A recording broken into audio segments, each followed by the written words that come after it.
Hi అండి, welcome back to my channel Maruthi Talks and Classes. అందరికీ నమస్కారం అండి. ఈరోజు నేను గోధుమ రవ్వతోని ఇలాగా జ్యూసీ స్వీట్ అన్నది చేస్తున్నానండి. చాలా అంటే చాలా రుచిగా వస్తుంది, చాలా టేస్ట్గా ఉంటుంది, చాలా సింపుల్గా చేసుకోవచ్చు. అయితే ఇప్పుడు వెంటనే ఆలస్యం చేయకుండా తయారీ విధానంలోకి వెళ్ళిపోదామండి. ముందుగా స్టవ్ వెలిగించుకొని పాన్ పెట్టుకొని ఒక చిన్న గ్లాస్తో తీసుకోండి. ఫస్ట్ టైం చేసేవాళ్ళైతే నేను ఈ గ్లాస్తో చిన్న గ్లాస్తోనే నూక అన్నది గోధుమ నూక తీసుకున్నాను. ముందుగా పాన్ పెట్టేశాను కాబట్టి ముందుగా కొద్దిగా నీళ్ళు వేసుకున్నాను. ఏ గ్లాస్తో అయితే పాలు నూక తీసుకున్నామో ఆ గ్లాస్తోనే గ్లాసున్నర పాలు వేసుకొని ఇలాగా మరిగించుకోవాలండి. పాలు ఇలాగ పొంగగానే మనం నూక గ్లాస్తో తీసుకున్నాం కదండి గోధుమ నూక, అది ఇందులో ఉండలు కట్టకుండా ఇలాగ వేస్తున్నప్పుడే ఇలా కలుపుకోవాలన్నమాట.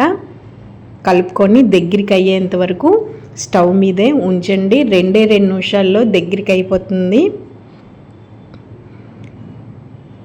ఈ విధంగా దగ్గరికి అయిపోగానే చూడండి, బాగా దగ్గరికి అయిపోగానే ఇంకా స్టవ్ ఆఫ్ చేసుకోవాలండి.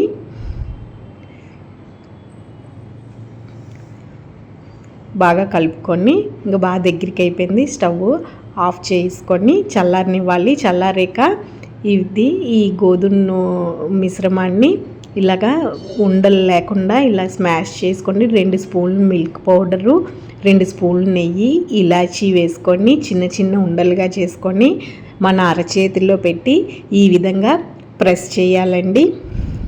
చేసుకొని పక్కన ఉంచండి. ఇప్పుడు స్టవ్ మీద గిన్నె కానీ మూకుడు కానీ పెట్టుకొని అందులో 1 గ్లాసుడు పంచదార వేసుకొని కొద్దిగా 1/2 గ్లాసు నీళ్ళు వేసుకొని తీగ పాకం వచ్చేంత వరకు స్టవ్ మీద ఉంచాలండి. పంచదార పాకం రెడీ చేసుకోవాలి.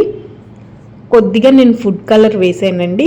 తీగ పాకం రాగానే స్టవ్ దింపేసి పక్కన పెట్టుకొని మళ్ళీ మూకుల్లోని నెయ్యి కానీ నూనె కానీ వేసుకొని ఇలా చేసుకున్నవి డీప్ ఫ్రై చేసుకొని ఇలాగా పాకల్లో వేసుకొని 2 నిమిషాల నుంచి బయటికి తీసుకోవడమేనండి. అంతేనండి, ఎంతో రుచిగల గోధుమ నూకతో చేసిన జ్యూసీ స్వీట్ రెడీ అయిపోయినట్టే. మీరు కూడా ఇంట్లోని తయారు చేయండి. చాలా రుచిగా ఉంటాయి. పిల్లలు పెద్దలు అందరూ ఇష్టంగా తింటారు.